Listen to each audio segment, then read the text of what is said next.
Elena Martinez stood at her bedroom window, watching the rain streak down the glass like tears she refused to shed.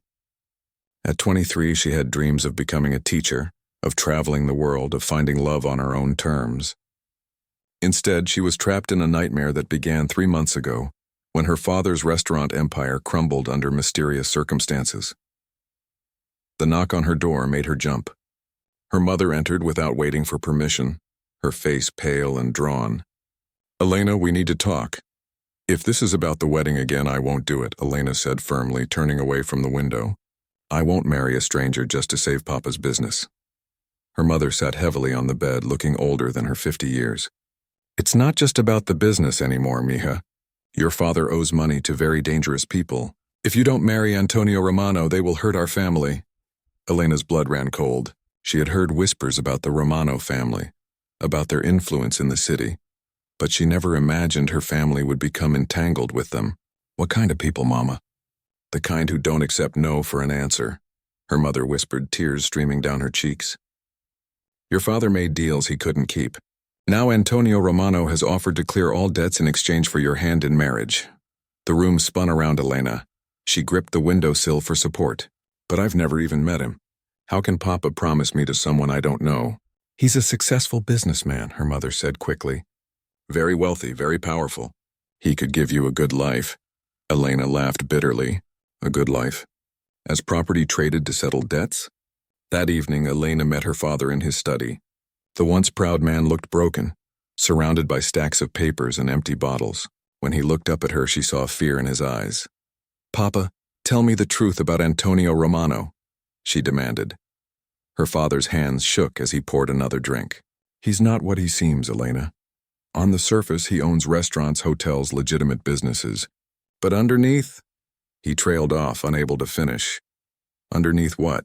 "He's the head of one of the most powerful crime families in the state. The Romano organization controls everything from gambling to..." He couldn't say more.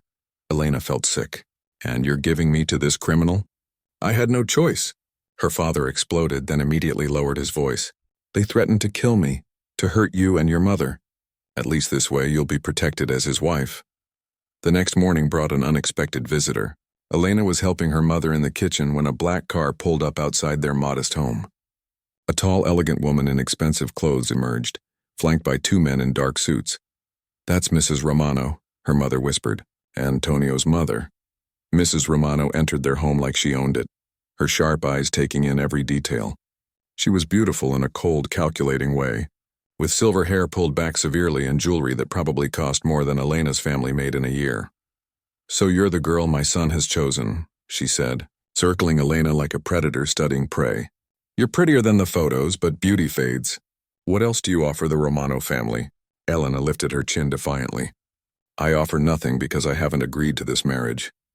Mrs. Romano's laugh was like ice cracking. "Oh, sweet child. You think you have a choice? Your family owes my son $2 million. Your father's restaurants are worthless now. You are the only asset of value." "I'm not an asset. I'm a person. You're whatever my son says you are once you become his wife." Mrs. Romano's voice turned menacing. "And you will become his wife, or your family will face consequences that will make bankruptcy seem like a blessing." That afternoon, Elena met Antonio Romano for the first time. He arrived at their home in a convoy of black cars bringing an army of bodyguards. When he stepped out, Elena was surprised by his appearance. She had expected someone older, scarred, obviously criminal. Instead, Antonio was 31, devastatingly handsome and impeccably dressed in a tailored Italian suit. His dark hair was perfectly styled, his green eyes intelligent and calculating. He moved with the confidence of a man who had never been told no, never faced a situation he couldn't control. When he smiled at Elena, she felt a confusing mix of attraction and terror. "Miss Martinez," he said, taking her hand and kissing it gently. His voice was smooth, cultured, with just a hint of an accent. "You're even more beautiful than I was told." Elena pulled her hand away. "Mr. Romano, I need you to understand that I'm not willing to marry you. Please release my family from whatever agreement you have with my father." Antonio's smile never wavered, but something dangerous flashed in his eyes. "I'm afraid that's not possible. Your father entered into a contract with me. I always honor my contracts, and I expect others to do the same." I never signed any contract. Your father signed on your behalf as your guardian. In my world, family debts are family obligations. He stepped closer, and Elena caught a hint of expensive cologne mixed with something else, something that made her primitive brain scream danger. But I'm not an unreasonable man. I'll give you time to adjust to the idea. How much time? The wedding is in 2 weeks. Elena's legs nearly gave out. 2 weeks? That's impossible. I need more time to what? Find a way to escape? Antonio's voice remained pleasant, but the threat was clear. There is no escape, Elena. You can marry me willingly and make this easy on everyone, or you can fight it and make things very difficult for your family. The choice is yours. After he left, Elena locked herself in her room and cried until she had no tears left. She considered running away, but where could she go that the Romano family couldn't find her? She thought about going to the police, but her father warned her that the Romanos had connections everywhere. That night she made a decision.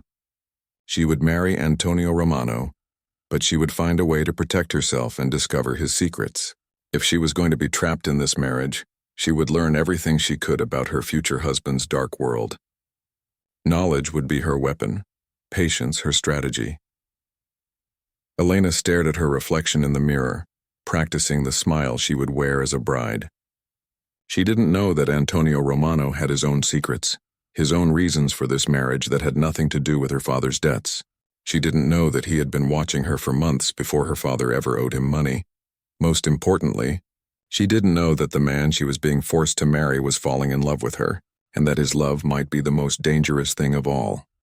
The wedding dress hung in Elena's closet like a beautiful white prison. Custom made by the finest designers in Italy, it was worth more than her family's house. Mrs. Romano had insisted on choosing everything: the dress, the flowers, the venue, even the guest list. Elena had no say in any of it. "You look like a ghost," her best friend Sophia said, sitting on Elena's bed the night before the wedding. "Are you sure there's no way out of this?" Elena touched the pearl necklace that would complete her bridal outfit tomorrow. Another gift from the Romano family. "The only way out is if someone dies, and I'm not ready to be responsible for that." Sophia grabbed her hands. "What do you really know about this man you're marrying?" "I know he's dangerous. I know he's wealthy. I know he always gets what he wants." Elena paused. "And I know he's been watching me." "Watching you? What do you mean?" Elena had discovered this disturbing fact 3 days earlier, when she noticed the same car following her to the grocery store, the library, everywhere she went. When she confronted the driver, he admitted he worked for Mr. Romano and had been assigned to protect her. "Protect me from what?" she had asked. "From anyone who might want to hurt Mr. Romano by hurting you," the man had replied. The realization that she was already living under surveillance had shaken Elena to her core. How long had this been going on? Had Antonio been planning this marriage even before her father's financial troubles began? The wedding morning arrived gray and drizzling. Elena sat in the bridal suite of the most expensive hotel in the city, surrounded by women she didn't know, Antonio's, female relatives and family friends who chatted excitedly about the Romano family's power and wealth. "You're so lucky," gushed a young woman who introduced herself as Antonio's cousin. "Tony could have married anyone, but he chose you. He must really love you." "Love?" Elena almost laughed. She had seen Antonio only 3 times since their first meeting, and each encounter had been formal, supervised, and brief. He brought her expensive gifts, jewelry, flowers, books, but never stayed long enough for real conversation. Mrs. Romano entered the suite like a queen surveying her domain. "It's time," she announced. "The cars are waiting." The cathedral was packed with people Elena didn't recognize. As she walked down the aisle on her father's trembling arm, she studied the guests. They all looked like they belonged in Antonio's world. Well-dressed, alert, some with the hard eyes of people who had seen violence.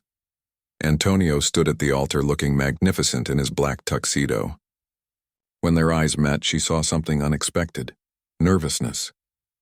For just a moment, he looked like a normal man about to marry a woman he cared about, not a crime boss claiming his prize. The ceremony passed in a blur. Elena said her vows mechanically, her voice steady despite her racing heart. When Antonio placed the ring on her finger, his hands were warm and surprisingly gentle. The priest declared them husband and wife, and Antonio leaned down to kiss her. The kiss was soft, almost reverent, lasting only a few seconds. But in those seconds, Elena felt a jolt of electricity that confused and frightened her. When they broke apart, Antonio's green eyes searched her face as if looking for something. The reception was held at the Romano family estate, a massive mansion on the outskirts of the city. Elena had never seen such luxury: crystal chandeliers, marble floors, priceless artwork on every wall. The dining room could seat 50 people comfortably. During dinner, Elena found herself seated between Antonio and his lieutenant, a scary-looking man named Vincent who barely spoke. She listened to conversations around the table, trying to understand the dynamics of this new family she had married into. "The shipping contracts are signed," Vincent murmured to Antonio. "The first delivery arrives next week. Any problems with the dock workers?" Antonio asked quietly. "Nothing we can't handle." Elena pretended to focus on her food, but she was memorizing every word. Shipping contracts, dock workers. It sounded like legitimate business, but the secretive way they spoke suggested otherwise. Later, during the dancing, Antonio held her close as they swayed to slow music. This was their first time truly alone together, even surrounded by hundreds of guests. "You're very quiet tonight," he said softly. "Are you afraid of me?" Elena looked up into his eyes. "Should I be?" "I would never hurt you, Elena. I want you to know that." "What about my family? Will you hurt them?" Antonio's jaw tightened. "Your family is under my protection now. As long as they cause no problems, they will be safe." "And if they do cause problems?" He didn't answer, which was answer enough. The dance ended and Elena excused herself to use the ladies' room. As she walked through the mansion's halls, she got lost and found herself in what appeared to be Antonio's study. The door was slightly open and she could hear voices inside. "The girl doesn't know anything," she heard Vincent say. "But she's smart. She'll figure things out eventually." "Elena is my wife now," Antonio replied firmly. "She's family. No one touches her, no one threatens her, no one even looks at her wrong. But if she becomes a problem, she won't be a problem because I won't let her become one. I'll tell her what she needs to know when she needs to know it." Elena's heart pounded as she crept closer to listen. "You're taking a big risk, Tony. Bringing an outsider into the family, someone who could testify against us if things go wrong. Things won't go wrong.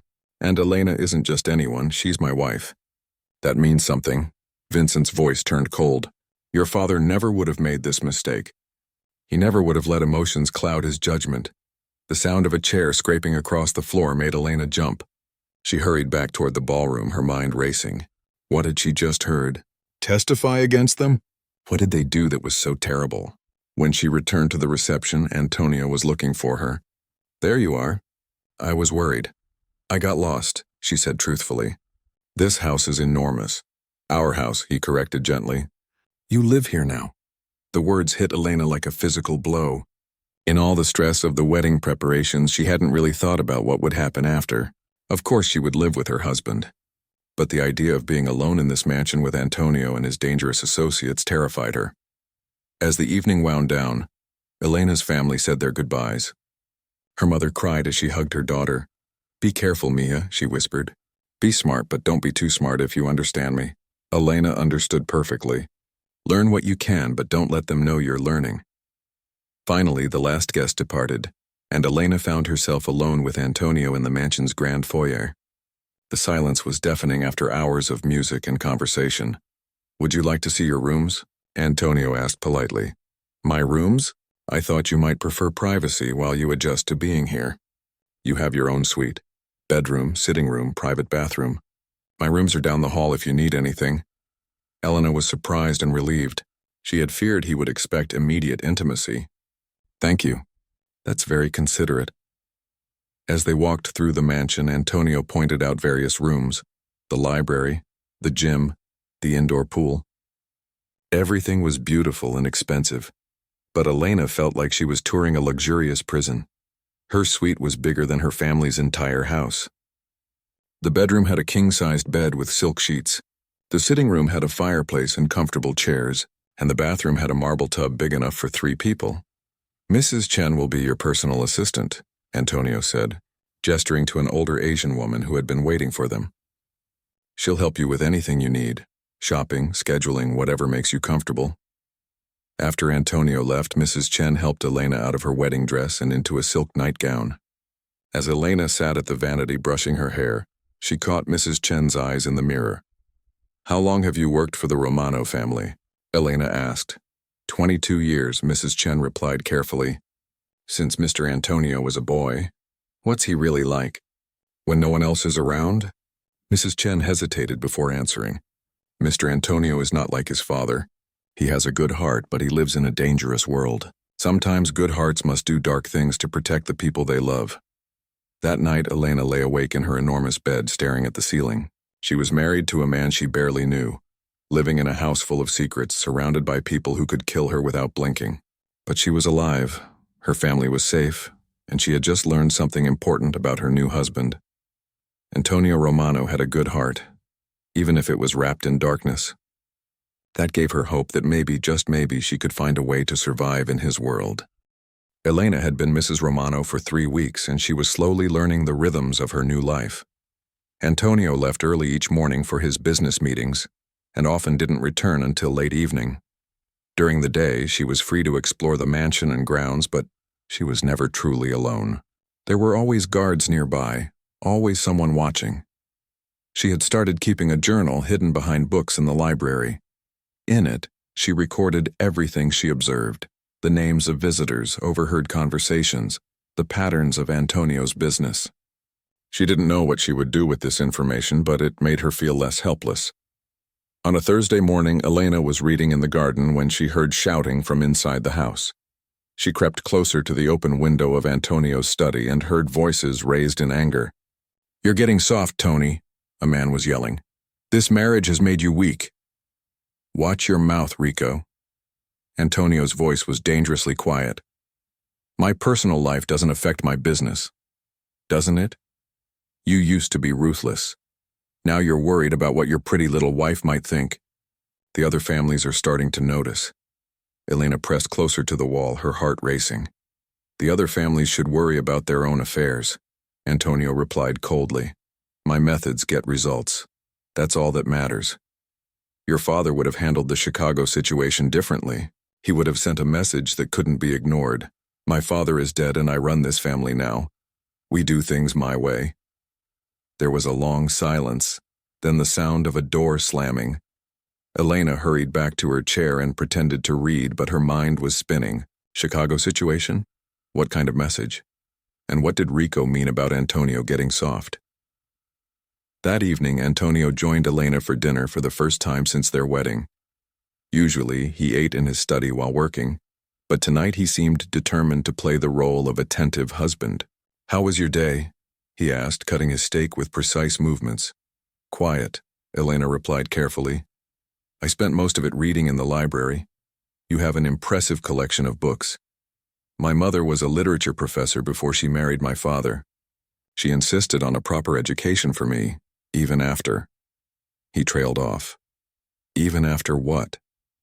Antonio looked at her for a long moment, as if deciding how much to reveal. "Even after I chose to follow in my father's footsteps instead of pursuing academia." Elena sensed there was much more to this story. "Did you want to be a professor too?" "I wanted many things when I was young, but wanting and having are very different things in my world." Before Elena could ask more questions, Vincent appeared in the doorway. "Boss, we need to talk, it's urgent." Antonio's expression immediately hardened. "Excuse me," he said to Elena, standing from the table. "I have business to attend to." As he started to leave, Elena made a decision that surprised even her. "Antonio, wait." He turned back, eyebrows raised. "I know I'm new to your world, but I'm not naive. I can see that something is bothering you. If you ever want to talk." For a moment, Antonio's guard dropped completely. She saw exhaustion in his eyes, and something that looked like loneliness. "Thank you," he said softly. "That means more than you know." After he left, Elena sat alone in the dining room, picking at her food. She was beginning to understand that Antonio Romano was not the monster she had expected. He was a man trapped by circumstances, just like her. The next morning, Elena woke to the sound of sirens in the distance. Mrs. Chen seemed nervous as she brought Elena's breakfast, spilling coffee on the tray. "Is everything all right?" Elena asked. "Yes, Mrs. Romano. Just a small accident in the city. Nothing to worry about." But Elena could see the fear in the older woman's eyes. She spent the morning in the library trying to concentrate on a novel, but the sirens continued throughout the day. By afternoon, she couldn't stand the suspense anymore. She found Vincent in the kitchen speaking quietly on his phone. When he saw her, he quickly ended the call. "Mrs. Romano, is there something you need?" "I need to know what's happening. The sirens, everyone acting strange. What's going on?" Vincent studied her face carefully. "There was an incident at one of our competitors' warehouses. A fire. No one was hurt." Elena didn't believe him. "And that requires all these sirens?" "It was a very big fire. That evening, Antonio didn't come home for dinner." Elena ate alone, then retreated to her suite. She was getting ready for bed when she heard a car pull up outside. Looking out her window, she saw Antonio getting out of a black sedan. Even in the darkness, she could see that his clothes were disheveled, and there was something dark on his white shirt. 20 minutes later, there was a soft knock on her door. Elena opened it to find Antonio standing in the hallway, still wearing the same stained clothes. Up close, she could see that the dark stains were blood. "I'm sorry to disturb you," he said quietly. "I wanted to make sure you were all right." "Me? You're the one who's..." She gestured at his shirt. Antonio looked down as if surprised to see the blood. "It's not mine. There was an incident at work. Someone got hurt." Elena stepped aside. "Come in. You need to clean up. I should go to my own room. Antonio, please, come in." He entered her sitting room moving like a man in a daze. Elena guided him to a chair and went to the bathroom to get a wet towel. When she returned, he was staring at his hands. "I never wanted this," he said suddenly. "When I was a child, I thought I would become a teacher like my mother. I loved books, learning, discussing ideas. But when my father died, I had no choice. The family needed a leader, and I was his only son." Elena knelt beside his chair and began cleaning the blood from his hands with a towel. "What happened today, Antonio?" "Someone tried to send us a message.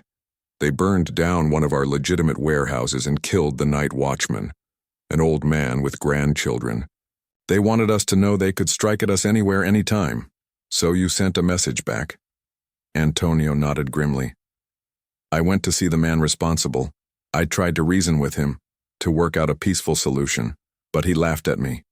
He said I was weak, that marriage had made me soft. He said he was going to hurt you next, to really teach me a lesson." Elena's blood ran cold. And I showed him exactly how wrong he was about me being weak." Elena continued cleaning his hands, processing what he had told her. "The blood is his. He won't be threatening anyone ever again." She should have been horrified. She should have run screaming from the room. Instead, Elena found herself oddly calm. This man had killed someone today, but he had done it to protect her. The realization was both terrifying and strangely comforting. "Are you afraid of me now?" Antonio asked, watching her face carefully. Elena considered the question seriously. "I'm afraid of your world. I'm afraid of the violence and the danger, but I'm not afraid of you." "You should be. I'm not a good man, Elena. I think you're a man trying to be good in a world that makes it very difficult." Antonio looked up at her with something like wonder. "How can you say that? You know what I've done. I know that someone threatened to hurt me and you protected me. I know that you've been kind to my family and to me. I know that you could have forced yourself on me as your wife, but you've given me space and respect." Elena sat back on her heels.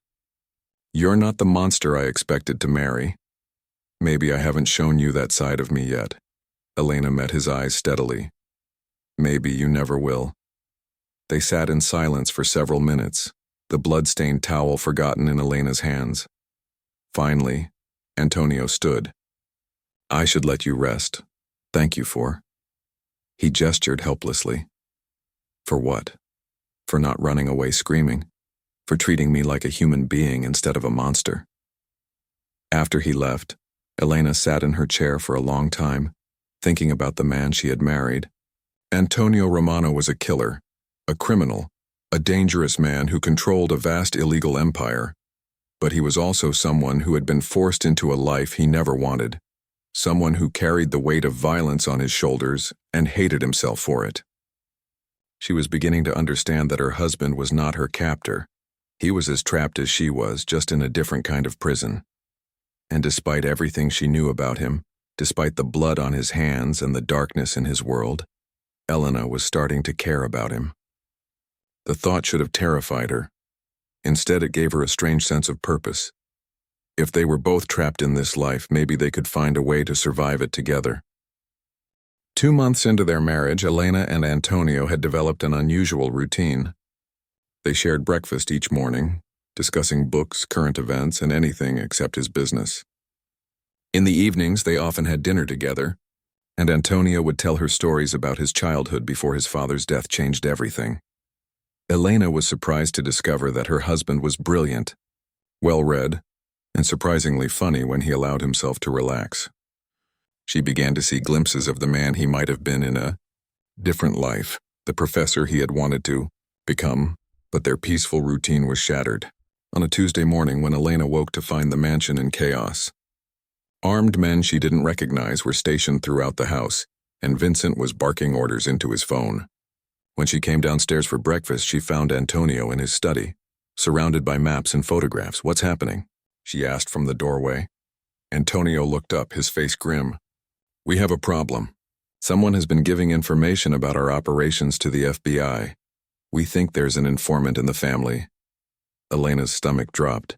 She thought about her hidden journal, about all the conversations she had overheard and recorded. "How can you be sure?" 3 of our warehouses were raided last night. The FBI knew exactly where to look, exactly what they would find. That kind of intelligence can only come from someone on the inside. "What are you going to do?" Antonio's eyes were cold, reminding Elena of the dangerous man she had married. "I'm going to find out who's betraying us. And when I do..." He didn't need to finish the sentence. Elena knew what happened to traitors in Antonio's world. Over the next few days, the atmosphere in the mansion became increasingly tense. Antonio questioned every member of his organization, subjecting them to lie detector tests and intense interrogation. Meanwhile, Elena found herself under increased scrutiny. The guards watched her more closely, and she noticed that her phone calls were being monitored. On Friday evening, Antonio came to her suite looking exhausted and frustrated. "We've questioned everyone," he said, collapsing into a chair. "The lie detector tests are inconclusive. Whoever is doing this is very clever." Elena poured him a glass of wine and sat across from him. "Maybe it's not someone in your inner circle. Maybe it's someone with access but not direct involvement." "Like who?" Elena hesitated, then decided to take a risk. "Like someone's spouse. Someone who seems harmless but has been listening and observing." Antonio's eyes snapped to hers. "Are you suggesting that you..." "I'm not suggesting anything. I'm just saying that you might be looking in the wrong places." That night, Elena lay awake thinking about the conversation. She had been taking notes, recording everything she observed. If someone discovered her journal, it would look exactly like she was gathering intelligence for the FBI. The thought terrified her. The next morning, Elena made a decision. She retrieved her journal from its hiding place and burned it in the fireplace, watching months of observations turn to ash. Whatever happened, she couldn't risk being seen as a traitor. But it was too late. Vincent appeared in the library doorway as she was disposing of the ashes. "What are you burning, Mrs. Romano?" Elena's heart pounded, but she kept her voice steady. "Old letters from before my marriage. I thought it was time to let go of the past."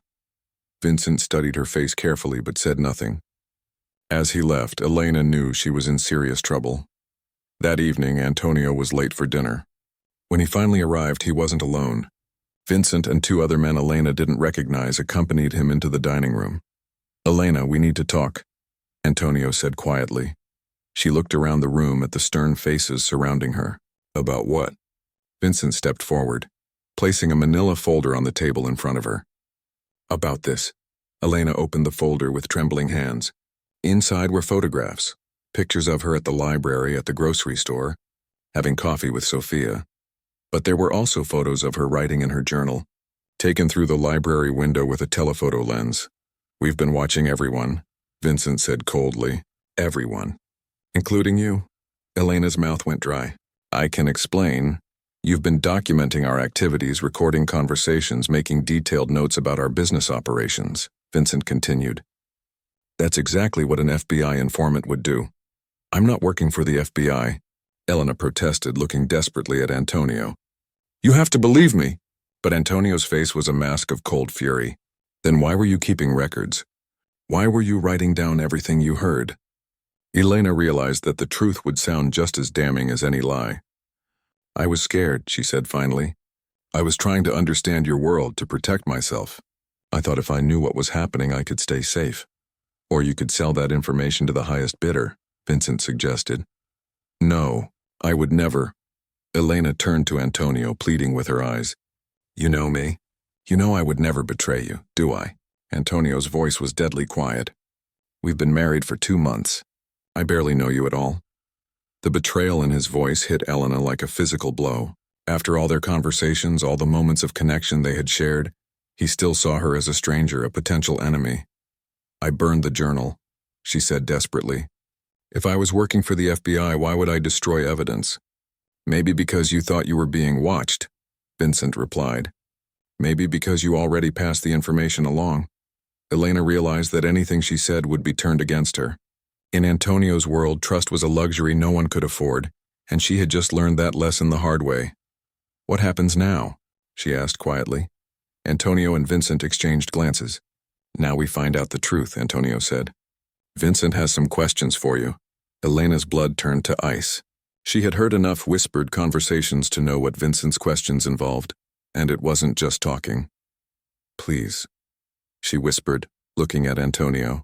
Don't let them hurt me. I'm your wife. For a moment, something flickered in Antonio's eyes. Doubt, regret, maybe even pain. But then his expression hardened again. You're my wife if you're innocent, he said coldly. If you're the traitor, then you're my enemy. As Vincent's men moved toward her, Elena made one last desperate appeal. Ask Sophia about the journal. She knows I've been writing in it since before I even met you. She knows it started as a way to cope with the forced marriage, not to spy on you. Antonio held up a hand, stopping his men. Vincent, bring the friend here. Now. 2 hours later, Sophia sat in the same chair where Elena had been interrogated, tears streaming down her face as she confirmed Elena's story. The journal had indeed started before the marriage, begun as a way for Elena to process her fear and confusion about being forced to marry a stranger. She was terrified, Sophia told Antonio. She thought if she understood your world better, she might survive it. She never mentioned selling information or working with anyone. After Sophia left, Antonio dismissed his men and sat alone with Elena in the dining room. The silence stretched between them like a chasm. I'm sorry, he said finally. I had to be sure. Elena stared at him, seeing her husband clearly for the first time. You were ready to let them torture me. Your own wife. I was ready to do whatever was necessary to protect my family. I thought I was your family now. Antonio's face crumpled. You are. God help me, you are. But in my world, Elena, everyone is a potential threat. Even the people you love. Especially the people you love, Elena corrected, understanding finally dawning. Because they're the ones who can hurt you the most. Antonio nodded, looking older than his 31 years. My father taught me that lesson when I was 12. Trust no one completely, because complete trust will get you killed. Elena stood up slowly, her legs still shaking from the evening's ordeal. Then you'll be relieved to know that you don't have to worry about trusting me anymore. Elena, please. No, Antonio. You've shown me exactly where I stand in your life. I'm not your wife, I'm not your partner. I'm just another person you need to watch and control. She walked toward the door, then turned back. But you should know something. Despite everything you've put me through tonight, despite the fact that you were ready to let them hurt me, I still wouldn't betray you. Not because I'm afraid of you, but because I'm stupid enough to care about you. As Elena left the dining room, she heard Antonio call her name, but she didn't turn around. She had learned a valuable lesson tonight about love and loyalty in Antonio Romano's world. Unfortunately, she had also learned that despite everything, she was falling in love with a man who might never be able to love her back the way she needed him to. The real tragedy wasn't that Antonio was a criminal, or that their marriage was arranged. The real tragedy was that they were both prisoners of a world that made real love impossible, and Elena was just beginning to understand how much that was going to cost them both. After the interrogation incident, Elena retreated into herself. She stopped joining Antonio for breakfast and dinner, choosing instead to eat alone in her suite. When they passed in the hallways, she was polite but distant, treating him like a stranger. The warm conversations about books and dreams ended completely. Antonio tried several times to apologize, sending flowers, expensive jewelry, and handwritten notes to her room. Elena accepted everything graciously but showed no signs of forgiveness. The gifts felt like payment for services rendered, not gestures of affection. 3 weeks after their confrontation, Elena discovered something that changed everything. She was in the mansion's medical wing, where Mrs. Chen had taken her after she fainted during a morning walk. The doctor, a family physician who had been treating the Romanos for decades, ran some routine tests.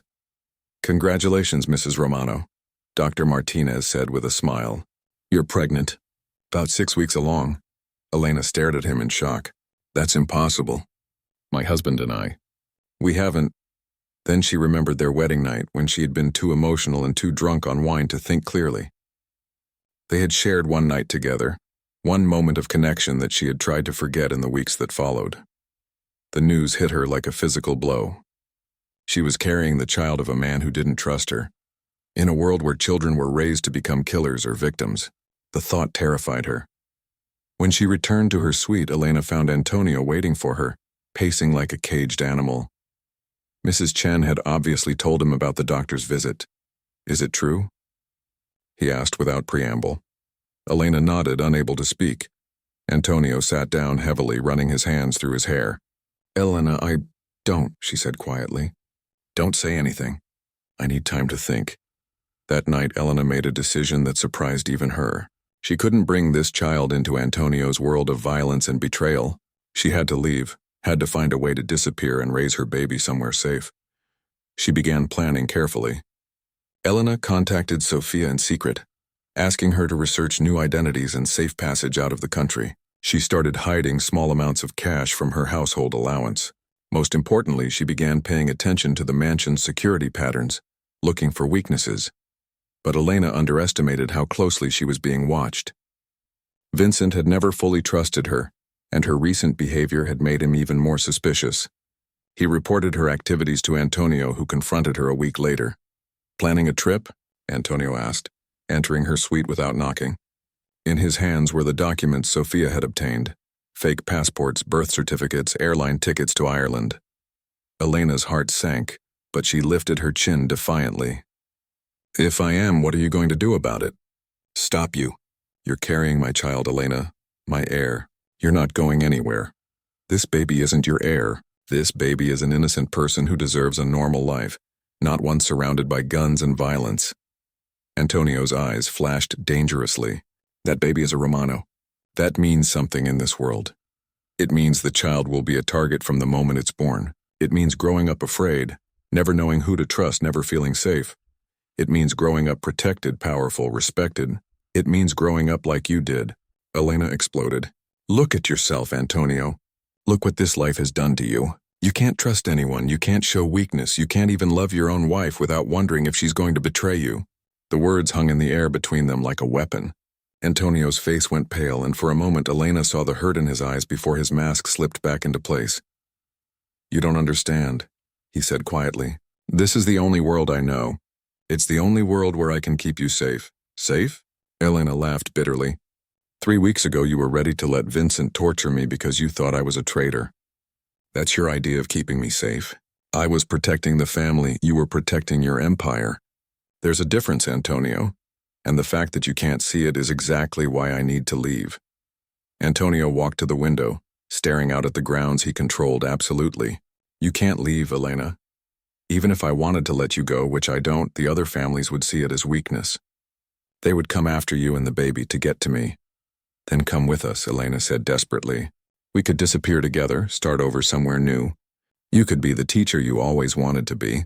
We could raise our child in peace." For a moment, hope flickered in Antonio's eyes. Elena could see him imagining it. A quiet life, a normal family, freedom from the violence that had shaped his entire existence. Then reality crashed back down. "I can't," he said simply. "Too many people depend on me. If I disappear, there will be a war. Vincent, Enrico, and the others will tear the family apart fighting for control. Innocent people will die. So instead, our child grows up in a world where innocent people die anyway. At least they'll be protected. At least they'll have power." Elena realized they were talking in circles. Antonio couldn't see past the world he had inherited, couldn't imagine any life outside the one his father had forced on him. And she couldn't accept raising a child in that world. That night, Elena made a final desperate attempt to escape. She had discovered that the guards changed shifts at 3 a.m., leaving a brief window when the East Garden was unmonitored. Sophia was waiting in a car half a mile away, ready to drive her to a private airfield where a small plane would take them to Canada. Elena made it as far as the garden wall before the floodlights blazed on and Vincent appeared with a team of armed men. "Going somewhere, Mrs. Romano?" he asked with cold amusement. As they escorted her back to the mansion, Elena saw Antonio waiting on the front steps. The betrayal and hurt on his face cut her deeper than any punishment he could devise. "I trusted you," he said as they brought her inside. "After everything we've been through, I thought you understood that we're in this together." "We are in this together," Elena replied. "That's the problem. I can't be in this world, Antonio, and I can't raise our child here. Then what do you suggest? Because letting you leave isn't an option." Elena looked around at the armed men, at the fortress that was now her prison, at the man she loved who was also her captor. "I suggest you decide what's more important to you, having a wife and child who are alive but hate you, or having a family who chooses to be with you. That's not a choice I can make. Yes, it is. It's the only choice that matters." As the guards escorted Elena back to her suite, now with new locks and bars on the windows, she realized that her situation had fundamentally changed. She was no longer just Antonio's unwilling wife. She was now the mother of his future heir, and that made her the most valuable and dangerous person in his world. But Elena had also realized something about herself during her failed escape attempt. She didn't just want freedom, she wanted freedom with Antonio. She wanted the man she had glimpsed in their quiet conversations, the one who dreamed of teaching literature and living a normal life. The question was whether that man still existed underneath the armor of violence and control that Antonio Romano wore, and whether love could be strong enough to break through the walls that a lifetime of fear had built around his heart. As Elena sat in her newly secured suite, one hand resting on her still flat stomach, she began planning again. But this time she wasn't planning to escape alone. This time, she was planning to save the man she loved from the prison of his own making, even if it destroyed them both in the process. Elena's pregnancy progressed under heavy guard. Her suite had been transformed into a luxurious prison, complete with medical monitoring equipment and round-the-clock surveillance. Antonio visited daily, bringing books and trying to make conversation. But Elena remained distant and polite. Everything changed on a rainy Thursday evening in her 6th month of pregnancy. Elena was reading when she heard gunshots echoing through the mansion. Alarms began blaring, and she could hear men shouting orders in the corridors outside her room. Antonio burst through her door, his face grim and his shirt torn. "We have to go now. What's happening?" "The Castellano family has made their move. They've infiltrated the compound. Vincent is dead and half my men are down." Elena struggled to her feet, her pregnant belly making movement awkward. "Where are we going?" "Safe house across town. But first we have to get out of here alive." As they moved through the mansion's corridors, Elena saw the carnage. Bodies of men she had come to know lay sprawled in the hallways. The beautiful home had become a war zone. Antonio led her through a hidden passage behind the library that she never knew existed.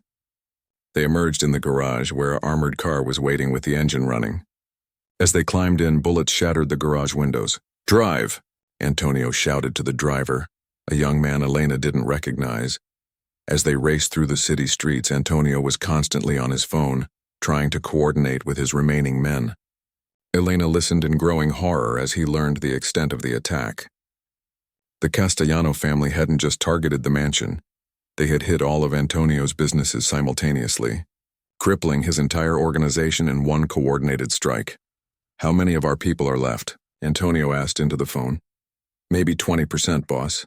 They knew everything. Our locations, our schedules, our security protocols.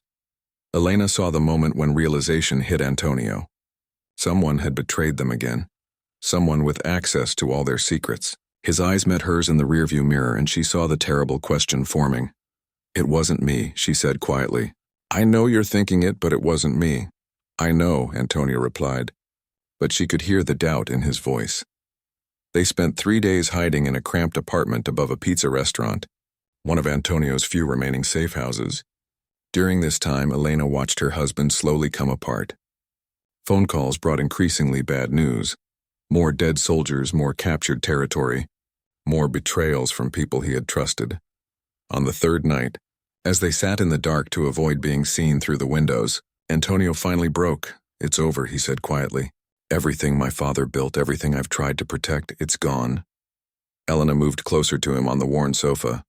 "It doesn't have to be over. You could walk away now. We could disappear, start fresh somewhere new. With what money? With what identity? The Castellanos have frozen all my accounts, seized all my properties. I'm a dead man walking. You're alive. I'm alive. Our baby is alive. That's what matters," Antonio laughed bitterly. "For how long? They'll never stop hunting us. Our child will grow up looking over their shoulder, waiting for the day when our enemies find us. Then we make sure they never find us."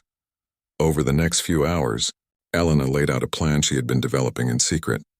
Sophia had connections in Ireland through her grandmother, people who could provide new identities and a place to start over. Elena had been saving money in a separate account that Antonio knew nothing about. Most importantly, she had been learning everything she could about his business operations, not to betray him, but to understand what assets he might have hidden away. "You've been planning this for months," Antonio realized. "I've been planning our survival, all three of us. You still want to be with me? After everything I've put you through?" Elena took his face in her hands, looking into his exhausted green eyes. "I fell in love with you, Antonio. Not with your money or your power or your empire. With you. The man who reads poetry and dreams of teaching children. The man who protected me even when he thought I might betray him. That man might not be enough for you. Without the Romano name, without the organization, you're just the father of my child and the man I love. That's more than enough." The next morning brought unexpected news. Dr. Martinez, the family physician, arrived at the safe house with a proposal that shocked them both. "I've been contacted by Agent Sarah Chen from the FBI," he said quietly. "She's Vincent's sister, and she's been investigating the Romano organization for 3 years. Elena gasped.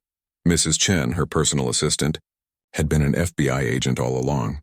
"She wants to offer you a deal, Antonio. Full immunity and witness protection in exchange for your testimony against the Castellano family and the other organizations." Vincent's sister was a federal agent? Antonio struggled to process this betrayal.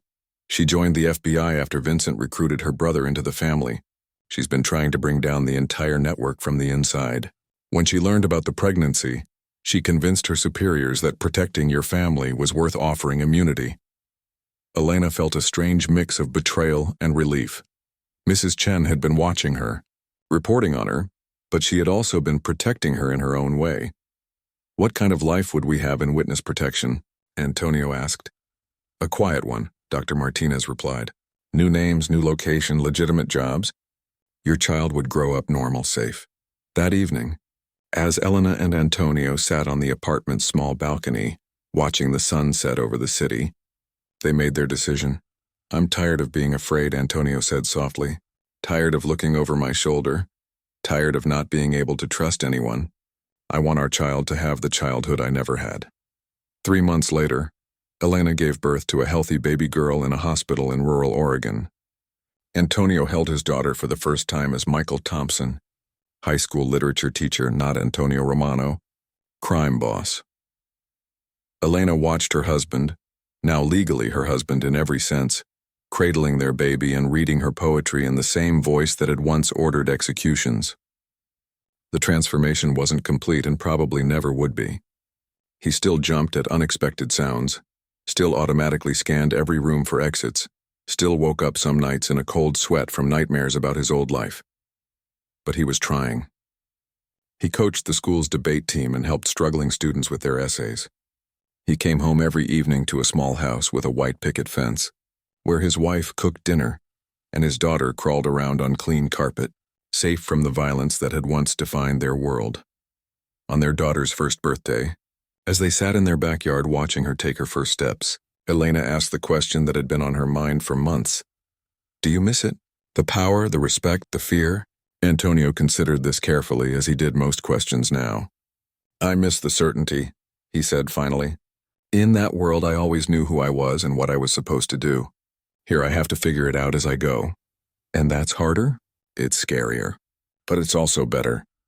He pulled Elena closer, watching their daughter chase bubbles across the grass.